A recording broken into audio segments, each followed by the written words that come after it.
Live from the Two Virginias news leader. WVVA News at Noon starts now. Good afternoon to you. Thank you so much for choosing us. I am Joshua Bolden. It is October 2nd, 2024, and let's get right to it. New at noon. Increased access to child care has been a question before lawmakers in the Mountain State for months. Proponents arguing that increasing access will add to the workforce, freeing up parents like you at home to take on employment. And now Curtis Johnson reports on a proposal that could help ease the cost. We can put our heads in the sand and say child care is not a problem. It is. Governor Jim Justice proposing a solution for lawmakers to pass a tax credit to ease the cost of child care. That proposal, one of 27 items up for consideration during a special session scheduled to resume Sunday. The governor estimates the proposal will cost the state about $4 million a year, allowing parents to claim a portion of what they pay for child care as a credit against their state income tax, similar to a credit already allowed by the federal government. I think our young families need to know that we're trying. While debate and questions remain, lawmakers I spoke with Tuesday generally support the measure. We want to put people to work in West Virginia, but we want to make sure that they can take care of their children first. I mean, that's got to be first and foremost. So we got to do all we can to make sure that we can help. Delegate Bob Fehrenbacher has proposed other child care measures. He tells me he supports the governor's proposal as a good first step. It is expected to have a positive impact, and I hope that there are other steps that will further help stabilize and improve child care availability. If passed, a portion of what a family spends on child care in 1 year would be claimed as a credit the following year, leading me to ask the governor this. Is it the quickest and best way to get those families relief? And simply put, why is passing this proposal so important? If we don't want to do this, we're turning our backs on something that is important to West Virginia across the board. It's surely important to our families that are here now that are really struggling with child care. And with all that being said, it's important to the recruitment of more families to West Virginia. If passed, it would be retroactive, allowing eligible families to claim the credit when they submit their state tax return early next year. Here for you, Curtis Johnson, WVVA News. Curtis, as always, thank you so much. By the way, folks, that special session will be reconvening at 6 o'clock on Sunday, 6 p.m. that is. Well, now that you're caught up on all of those headlines, let's get you caught up in the weather department. Guess who is in for meteorologist Jeffrey Houle for the rest of the week? I always call him the happiest guy in the building. Meteorologist Tim Cha. Good afternoon, sir. What are you serving up? Yeah, hey there, Joshua. Happy to be here as well. Of course, we are still could see a few showers developing later today. In fact, we're already starting seeing a couple of shower activity really to our north towards Fayette County, parts of Raleigh County, and over towards western Greenbrier County. But I want to show you the month of September in terms of rainfall. Look at this. We're talking about 7 inches of rain for the month of September. Remember last year in 2023 for September, barely over an inch. So really 180 here in terms of rainfall for the month within the year, about 3.8 inches above average. And you look at the last couple of days, we are missing a couple of weather data for the last few days of September, but regardless, it's still an above average wet day here. We're talking about 3 days of over 2 inches of rain. I had to look back in the data-wise here. May 29, 2023 was the last time we saw rainfall totals within a day, daily rainfall totals over 2 inches of rain. Your October weather stats, though, yeah, I mean, we go from 68 to 50 for our average high beginning of the month, towards the end of the month, 58 and 40. And maybe some of you guys remember that snowy year back in 2012, where the end of October, that's where we got a total of snowfall of 9.6 inches of snow. Talk about crazy weather here back in 2012 here. Right now, no snow, of course, 67 degrees, way too warm for snow at this hour from our Princeton weather camera. Other locations are generally hovering to the 60s, but of course, we are tracking more dry weather and sunshine, but when will it arrive? I'm going to break it all down in that full forecast coming up in just a little bit. Joshua? Tim, thank you so much. We'll catch you in less than 15. In the meantime, folks, We know that we have had a lot of heavy news lately, so let's lighten the mood just a little bit with some good news.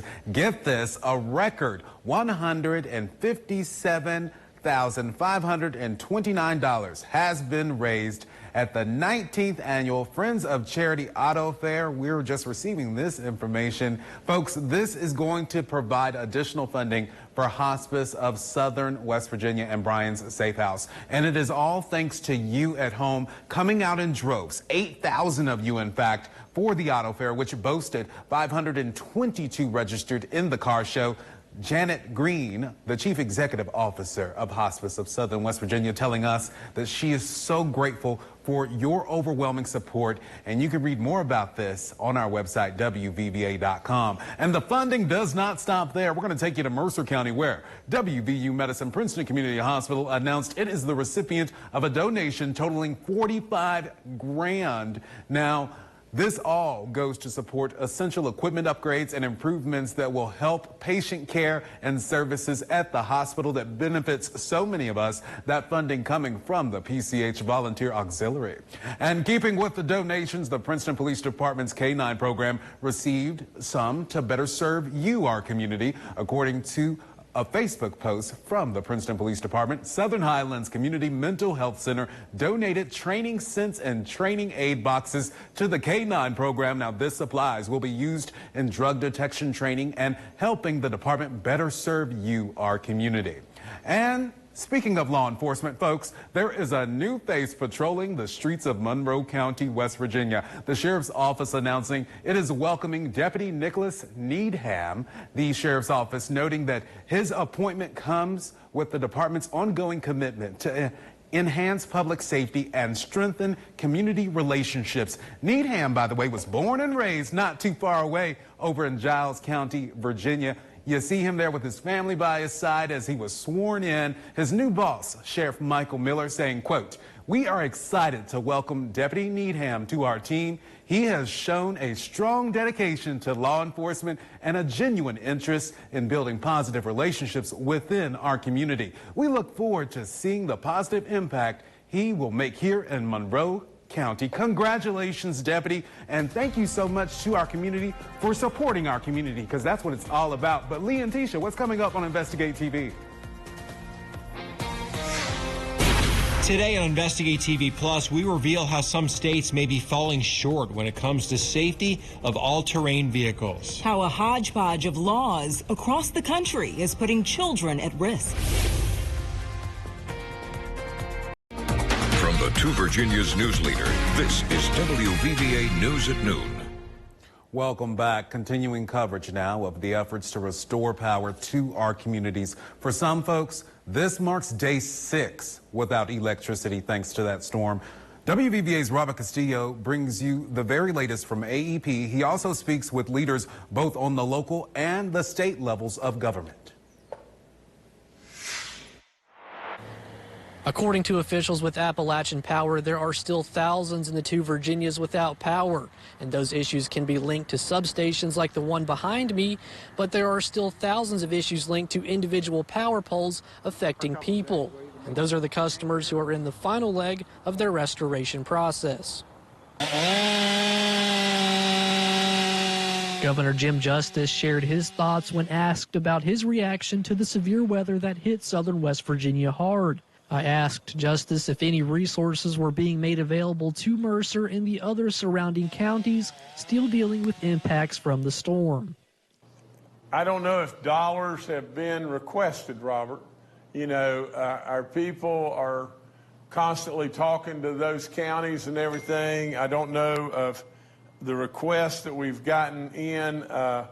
You know, we did have some severe weather in Mercer, McDowell, and Wyoming counties, probably some other spots as well, but those were the counties, the primary counties, and you know, Robert, we're continuing to gather information, but in all fairness, we've had many situations as far as weather in West Virginia that were much more damaging and everything to this event in West Virginia. You know what it did in North Carolina. Officials with AEP say crews are continuing to work around the clock to restore service to customers, adding they hope to get power on for people by 11 p.m. Tuesday night. In areas like the Bluefields and Tazewell, Appalachian Power is asking for continued patience while their crews work. AEP also urges those waiting for their lights to come back on to monitor AEP's outage map or even sign up for outage alerts on their specific outage. We're trying to hit that number, and we still feel like majority of our customers will be restored tonight by 11 p.m. But there are some harder hit areas throughout our territory that we know will probably dip into tomorrow. But for the most part, the goal, our meeting this morning, first thing, our VP said, hey, let's get people restored today, like we said. Leaders with the utility company say when looking to fix lines, they try and target areas that have the most people in the dark and go from there. Bluefield City Manager Cecil Marson estimates around 80% of the city has had their power restored, but says crews have been working in different areas of the city on Tuesday, including on streets like Hill Avenue and Heatherwood Road. Unfortunately, now we're getting down to the areas where there was a lot of damage and multiple trees and multiple lines down and transformers broken, and this is going to be a lot of the hard work. I mean, an example would be the Heatherwood area that I've been driving through. Multiple homes there with damage, multiple lines down, so that's not a one-line fix. There's transformers all through that area that have been damaged, and it's going to take some time to get those things remedied and fixed. All West Virginians who suffered any personal property damage from last week's severe weather are being urged to fill out a storm damage survey. We're posting a link to the survey on WVVA.com. Here for you in Bluefield, West Virginia, I'm Robert Castillo, WVVA News.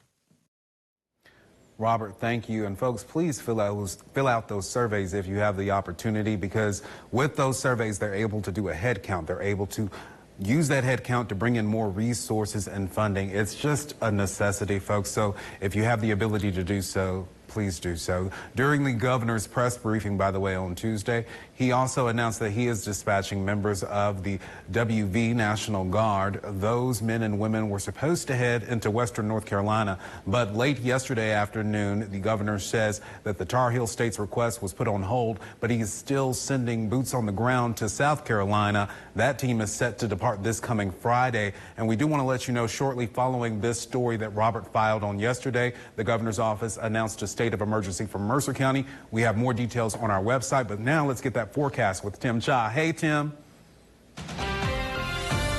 Hey there, Joshua. Of course, we are tracking a few light showers out there this afternoon.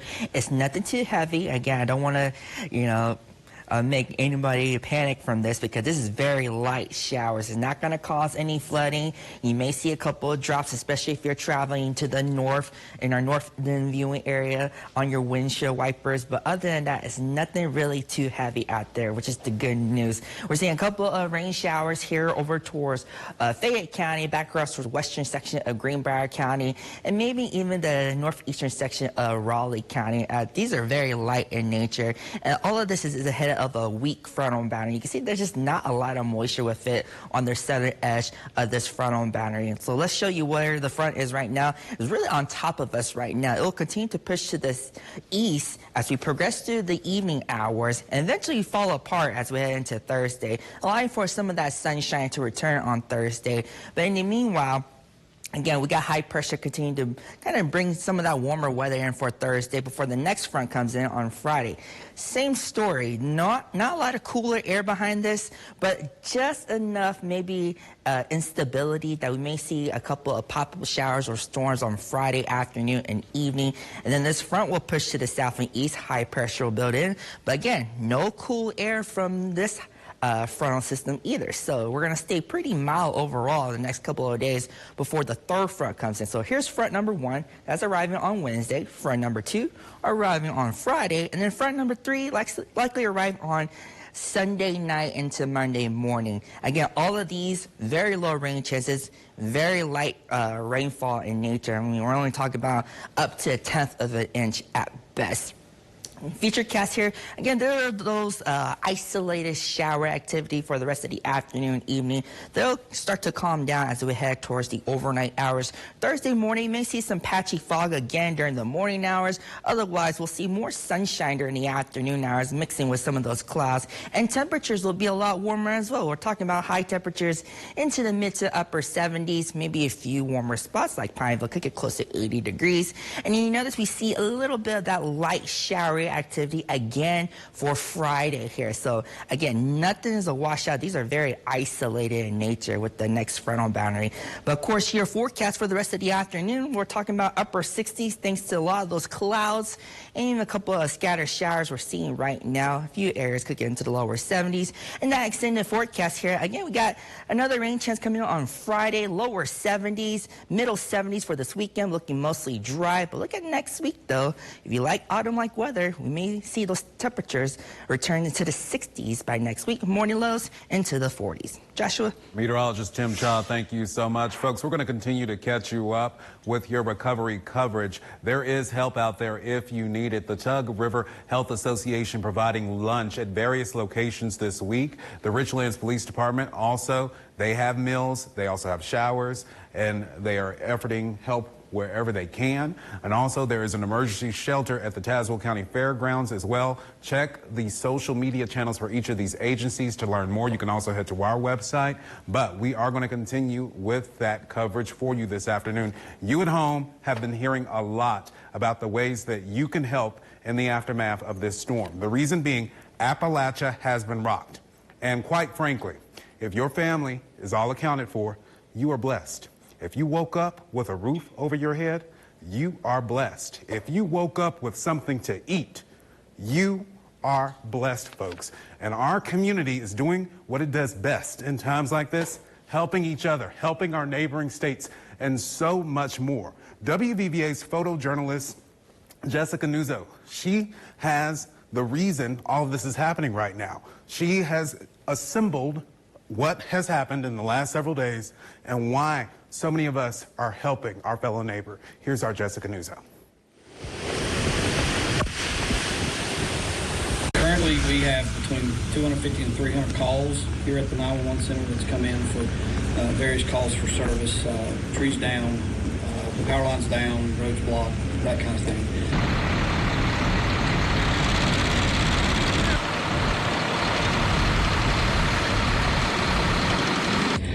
AEP, West Virginia Forestry, local fire departments are out trying to remove this stuff. The problem is we continue to see these bands of heavy wind and precipitation. And when that happens, we have to pull those crews out and away from those areas. We have a lot of trees on homes in our county right now, okay? So far, there's not been any injuries reported. There's not been any fatalities that I'm aware of in our county due to this. And then the next thing you know, I came out the door and just seen that tree. And, oh my God, went and got over there screaming for her. Had to get the ladder to get her out. You said the tree landed right on her bedroom? Yes, as you see. It collapsed the whole bedroom. Our 911 crew has just been amazing. I just want to say a big thank you to them. They've been coming in and working. But more than anything, thank you to Mercer County citizens. Continue to be resilient. We're getting there, and just give us some time.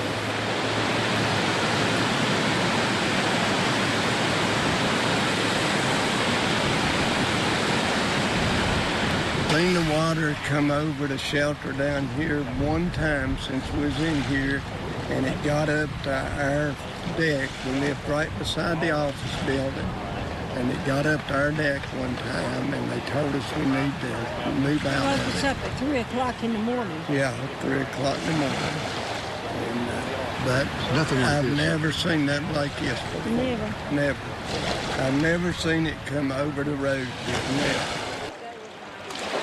Yeah, our neighbor's deck has then came over onto our camper and pushed our deck down.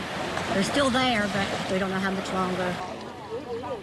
Great place to camp. It's just I mean, it just makes you want to cry.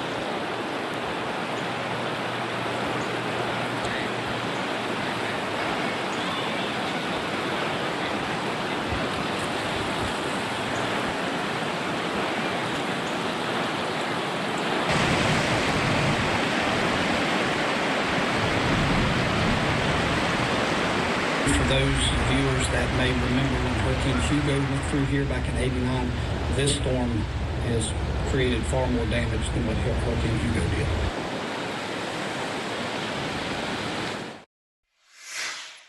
All right, before we go, we are ending our newscast. You're probably thinking about lunch right now. I know I am. And the question is, Tim, are we serving up decent weather as we commute to our lunch destinations? Yeah, overall, Joshua, I don't think it's too bad. We have a few light showers, but they're very light in nature, so not going to cause too much issues on the roadways here. But we're going to be mostly cloudy throughout the day. And look at your locations here. Temperature generally into the 60s, right around 70 degrees as we progress through the afternoon hours. Your extended forecast, well, it's going to feel like late September for the next several days here. Temperatures will be into the middle 70s. Eventually, maybe towards next week, we'll start to feel a little bit more like fall-like weather. 60s for highs, morning lows back into. And this guy's hanging with us the remainder of the week. So that's exciting. We'll see you tomorrow. Elizabeth Vargas is up next. And everybody, be blessed.